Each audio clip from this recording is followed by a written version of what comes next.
সনাতন ধর্মে ভগবান বিষ্ণুর 10টি প্রধান অবতারের কথা বলা হয়েছে, কিন্তু মহর্ষি বেদব্যাস শ্রীমদ্ ভাগবতে বলেছেন কৃষ্ণস্তু ভগবান স্বয়ং, অর্থাৎ শ্রীকৃষ্ণ কেবল বিষ্ণুর অংশ নন, তিনি স্বয়ং পূর্ণ ব্রহ্ম।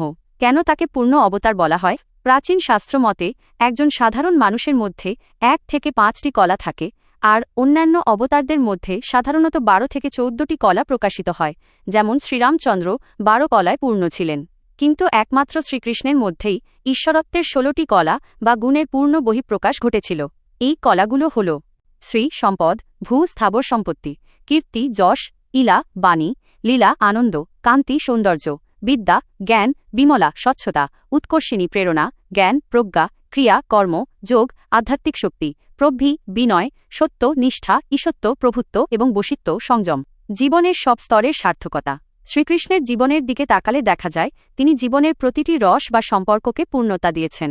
সন্তান হিসেবে মা যশোদার কোল আলো করা বাল্যলীলা, বন্ধু হিসেবে সুদামার প্রতি নিঃস্বার্থ ভালোবাসা, প্রেমিক হিসেবে শ্রীরাধার সাথে আধ্যাত্মিক প্রেমের বহিঃপ্রকাশ, যোদ্ধা হিসেবে কংস ও শিশুপাল বধ, রাজনীতিবিদ হিসেবে কুরুক্ষেত্রের যুদ্ধে পাণ্ডবদের পথপ্রদর্শক, গুরু হিসেবে অর্জুনকে শ্রীমদ্ ভগবদ্গীতার মহান জ্ঞান দান।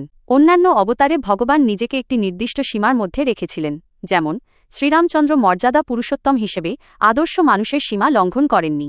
কিন্তু শ্রীকৃষ্ণ একদিকে যেমন ননি চুরি করে ধরা দিচ্ছেন মানবিকতা, অন্যদিকে কালিও দমন করছেন বা আঙুলে গোবর্ধন পর্বত তুলে ধরছেন ঐশ্বরিক ক্ষমতা। এই ঐশ্বর্য ও মাধুর্যের নিখুঁত মিশ্রণই তাকে পূর্ণ করে তুলেছে। গীতার জ্ঞান ও বিশ্বরূপ দর্শন। শ্রীকৃষ্ণই একমাত্র অবতার যিনি কুরুক্ষেত্রের রণক্ষেত্রে দাঁড়িয়ে কালজয়ী দর্শন শ্রীমদ্ ভগবদ্গীতা প্রদান করেছেন। তিনি অর্জুনকে নিজের বিশ্বরূপ প্রদর্শন করিয়েছিলেন, যা প্রমাণ করে যে সৃষ্টি, স্থিতি এবং লয় সবই তার মধ্যে বিদ্যমান। সব রসের আধার। হিন্দু দর্শনে 5টি প্রধান রস আছে: শান্ত, দাস্য, সখ্য, বাৎসল্য এবং মধুর। শ্রীকৃষ্ণই একমাত্র সত্তা যাকে এই 5টি রসেই আরাধনা করা যায়। তিনি একাধারে পরমেশ্বর আবার পরমাত্মীয়। শ্রীকৃষ্ণের চরিত্রে ঈশ্বরত্বের কোনো গুণই অপ্রকাশিত থাকেনি। তিনি যেমন মাখন চোর, তেমনি তিনি জগৎগুরু। এই সর্বগুণসম্পন্ন চারিত্রিক পূর্ণতার কারণেই তাকে 16 কলা পূর্ণ অবতার বলা হয়।